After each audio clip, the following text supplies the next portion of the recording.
It's 1967 in New England. Susanna abruptly wakes up from a dream after overdosing on aspirin and alcohol. The doctors try to save her, checking on her wrists she claims are boneless. Suddenly, she's transported into a session with a psychologist named Dr. Crumble. He asks her how she picked up the aspirin without bones in her hand. Susanna tells him the bones reappeared when she picked them, explaining that the laws of physics can become suspended. As Crumble entertains her ideas, Susanna is transported to her dad's birthday party. While speaking with Professor Gilchrist's wife, she suddenly returns to her therapy session. The psychologist asks if she takes drugs. Susanna denies it, showing her confusion. Against her wishes, Crumble decides to check her into Claymore, a psychiatric hospital. To make it less emotional, he calls a cab to take Susanna to the hospital instead of her mother. En route to the hospital, Susanna recalls denying Professor Gilchrist's advances in her room, threatening to expose their one-time affair to her parents, his wife, and the department, should he not leave. The cab driver asks what she did, and Susanna tells him she sees things. Arriving at Claymore, Susanna signs the admission papers, her mind flashing back to conversations with her principal about wanting to write over attending college. Valerie Owens, the head nurse, guides her through the facilities inside the building. Inside the art room, Susanna meets Polly. She then sees the other patients and the TV room where everyone hangs out. Valerie takes Susanna to her room. There, she meets Georgina. Suddenly, a nurse comes up to Valerie and tells her the cops found Lisa in the park. Valerie leaves Susanna to Georgina. While the two make small talk, Lisa enters the hospital premises, making a scene. Upon seeing Susanna, Lisa confrontationally inquires about her former roommate Jamie. As Valerie intervenes, apprehending Lisa, Polly reveals the cause of the commotion. Lisa's best friend Jamie tragically ended her life using a volleyball net the previous week. In the common area, Susanna reluctantly joins the medication line, later witnessing Lisa's unconscious state. Her mind drifts to a dream of sleeping through her graduation before a nurse interrupts her reverie. Awakened, she queries Georgina about Polly's severe burns, learning that a childhood trauma involving a puppy and self-inflicted gasoline burns resulted in Polly's disfigurement. Georgina reveals she's institutionalized for pseudologia fantastica. This stuns Susanna since Georgina just admitted to having a pathological liar condition. Just like my dad when he said he was picking up milk at the store. Awakening to Georgina listening to the radio, Susanna remembers a party encounter with Toby, who admired her beauty when she was sleeping during the graduation ceremony. A nurse wakes her up at 7 a.m. She remembers being in bed with Toby, conversing about offing themselves. Toby redirects the conversation, not wanting to hear about it anymore. This offends Susanna and she storms off. As she leaves, Susanna is back at the hospital, woken up by the nurse's occasional checks. Later, she takes a bath while nurses watch their every move. In the common area, Susanna, engrossed in the TV news, learns of Toby's draft to the Vietnam War. Janet tells her that Toby's as good as dead. Lisa joins Susanna, solicits a cigarette and inquires about her session with Dr. Potts. Moments later, a nurse summons Susanna. During her subsequent meeting with Dr. Potts, they discuss Toby's impending draft, with Potts reassuring her that he's not in any trouble. He cautiously broaches her recent suicide attempt, which she deflects as a misunderstood bid to alleviate a headache. Agitated, Susanna vents her frustration over being confined within a psychiatric institution, surrounded by crazy people. In the living room, Susanna intently observes Lisa as she pretends to swallow the meds. The nurse gives Susanna laxatives. Later, Susanna gets a call from her mother while she observes Daisy complaining to the nurses about her not being given any more laxatives. Later, Susanna gives her laxatives to Daisy. However, Lisa interrupts them, determined to find out what Daisy is concealing in her room. She bribes Daisy with extra laxatives and discovers she has chicken carcasses stripped of the meat in her closet. Lisa startles Susanna while she's writing. When Georgina questions Daisy's imminent discharge, Lisa reveals her pessimism, branding herself a lifer, doomed to spend her life in the ward. Susanna is in a therapy session with her parents when Potts reveals that she has borderline personality disorder. With her mother in tears, Susanna's parents leave. Soon, she discovers that Lisa has told the girls that Daisy's room was full of chickens. Later, Lisa helps the girls sneak through the underground tunnels, reaching the bowling room. The girls play the game and have a good time. They sneak into Dr. Wick's office and read their diagnoses. They discover that Lisa's a sociopath. Meanwhile, Susanna continues to deny her condition, claiming she's not promiscuous, a trait of people with BPD. On Daisy's last day at the institution, the girls are taken by Valerie for ice cream. At the store, Susanna spots Professor Gilchrist's wife and their daughter, Bonnie. She hides herself. After getting their orders, Daisy shares her excitement about getting her new place. Suddenly, Mrs. Gilchrist and Bonnie approach Susanna and publicly chastise her. However, Lisa comes to her defense, insulting the Gilcrests while the other girls join in on the mockery. Eventually, the mother and daughter leave. Valerie later tells Lisa that it's going to be the last time she'll be leaving the ward. Later, while in an exercise class, the girls spot Daisy finally leaving and bidding farewell to Valerie. Seeing this, Janet breaks down. The days pass by in the institution, and Susanna continues to write in her journal. Soon, Toby visits Susanna in the institution. Surprised, Susanna asks him what he's doing there. Toby shares he's being shipped next week and gives Susanna flowers. Toby enters Susanna's room and the two make love, but they get interrupted by the frequent checks every 10 minutes. Meanwhile, the girls eavesdrop on Susanna's room. Knowing Susanna, Lisa decides to interrupt the nurse doing the checks to buy her more time. She threatens them by jamming a pen in her aorta, pointing to her neck. Valerie senses Lisa's scheming and tells her that her aorta's in her chest, taking the pen from her with a wry smile. Valerie enters Susanna's room, finding Toby on top of her. With a smile, Valerie tells Susanna she has ground privileges and asks her to walk with Toby. Meanwhile, the girls outside make loud monkey sounds. As they leave the premises, Toby tries to take Susanna away to Canada. Confused, Susanna asks why and stops Toby. He tells her she's not crazy and doesn't need to be in the institution. Toby tries to convince Susanna but she cries, telling him she has friends inside. Toby confesses he loves her and they can just run away. But Susanna tells him she wants to leave, just not with him.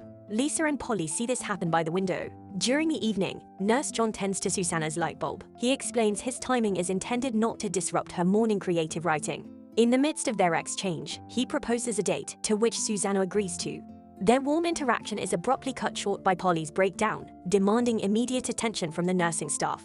Later in the living room, Susanna approaches Lisa, who's watching the TV alone. She asks what happened to Polly. Lisa tells her that nobody is going to love Polly because of her face. Damn, Angelina Jolie didn't have to do her like that. Drugging the nurse, Susanna and Lisa grab the musical instruments from the art room and try to cheer up Polly. Susanna sings outside Polly's door, prompting Polly and Lisa to sing along. However, the noise quickly grabs the attention of John and the other nurses. He tries to stop them, but Susanna pulls him down and kisses him. In the morning, Valerie discovers the girls' shenanigans and reprimands them.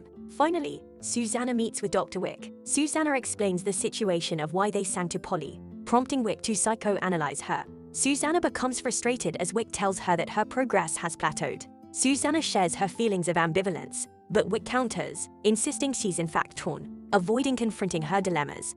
Susanna is taken aback by Wick's insights from their brief interaction. Exiting Wick's office, she encounters Lisa en route to her own meeting with Wick.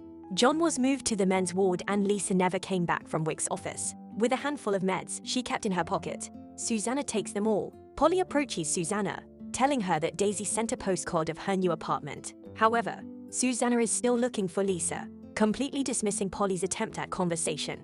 After sleeping for the whole day, Susanna gets carried by Valerie into a cold tub. She becomes agitated and asks for Lisa, but Valerie tells her she doesn't need Lisa. Susanna decides to insult Valerie to the point of being racist. However, the head nurse remains stoic in the face of mockery, not budging against Susanna's egging. In the evening, Susanna is woken up by Lisa, who invites her to escape to Florida.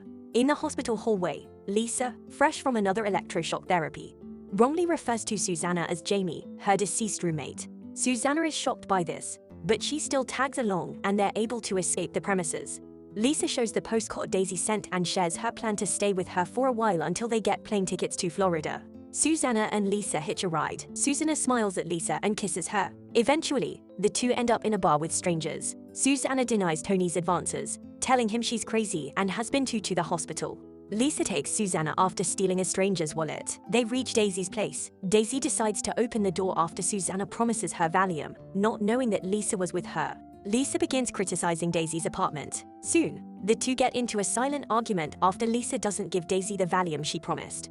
Suddenly, Lisa sees Daisy's arm mocked with blades. She begins mocking her, revealing that Daisy has an incestuous relationship with her father. Despite Susanna's attempts to stop Lisa, Lisa continues to mock her, prompting Daisy to go to her room. Stressed from the situation, Susanna takes aspirin pills. She wakes up in the morning with Lisa sleeping on Daisy's couch. She leaves and takes a walk for a while. When she returns to Daisy's apartment, she finds a lifeless Daisy. She calls an ambulance. Lisa then scans through Daisy's pockets to take her money. Susanna is shocked at how truly heartless Lisa is and decides to stay while Lisa leaves.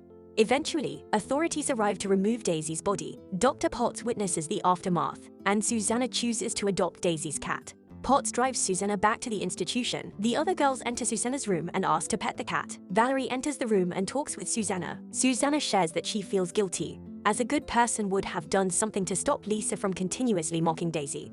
Valerie advises Susanna to share these feelings with her doctors. Susanna reveals Lisa's belief that her condition is a gift, allowing her to see the truth. However, Valerie counters this, reminding her of Lisa's 8-year stay in the institution. A moment of clarity hits Susanna. She acknowledges her errors, apologizes to Valerie, and they share a hug. Valerie advises her against making the institution her permanent harbor. Susanna continues to write in her diary and her journey to recovery begins. She sees Wick 3 times a week and shares all her thoughts in the session. However, Susanna still expresses her frustration of not being at home, asking Wick if she can come home before Thanksgiving. Wick tells her that it all depends on her ability to control her situation. Later, Susanna watches Georgina watching The Wizard of Oz in tears. Suddenly, the authorities find Lisa again, and she is taken back to the hospital. Soon, Susanna tries to communicate with Lisa, who's locked in solitary confinement. Valerie sees this, however, and calls Susanna for her assessment with Wick. During the session, Susanna shares that her father got her a part-time job at a bookstore, an apartment close by, and that she'll still be seeing Wick. When asked if it's her long-term plan to be in retail, Susanna answers that she plans to write. Susanna's last night makes her anxious. She sees another patient breaking down and she can hardly fall asleep. Suddenly, she remembers Daisy's cat, Ruby. He's now missing. She looks for it through the hospital, realizing that Lisa might have taken him. Susanna runs through the underground tunnels and sees Polly holding Ruby. She realizes that her diary had been taken by Lisa, sharing it with all the girls to use it against her. In the book, Susanna says some bad things about Georgina, making her angry. Lisa chases Susanna through the tunnels, planning to attack her. In the chaos, Susanna injures her hand attempting to shut a door. Lisa questions why no one seems to care for her, prompting a frustrated Susanna to bitterly respond that no one cares if she dies, her heart being cold. Overwhelmed, Lisa breaks down. Susanna adds that despite the world's coldness and pervasive dishonesty, she'd rather face it outside than spend it with Lisa. Lisa tries to off herself, but Georgina stops her from doing it. In the morning, Susanna prepares to leave the hospital. She enters Lisa's room where she's tied to the bed and recovering. She gives her a nail polish as a parting gift. Lisa expresses her despair, telling Susanna that she's not really dead. Susanna reassures her that she knows. Lisa tells Susanna that she's going to miss her, but Susanna tells her she's going to get out of there. Lisa breaks into tears. Susanna says goodbye to everyone and makes up with Georgina. She leaves Ruby to Polly, who happily agrees to care for the cat. Susanna says goodbye to Valerie. Finally, Susanna leaves the institution as a recovered borderline. By the 70s, Susanna claims that most of the friends she had made in the institution were out. Some of them she saw again, but some never again. While this is kinda depressing, but I'm happy Susanna was able to leave. The movie is actually based on real-life account of Susanna Kaysen's life in a mental institution. Back then, we had very little knowledge of mental illness, and BPD is now a very controversial diagnosis. Some of these women just had experienced varying forms of trauma in their lives, and psychiatrists had no idea how to treat it. What did you guys think of the movie? Subscribe for more videos like this. Turn on notifications and leave a like. It really helps the channel.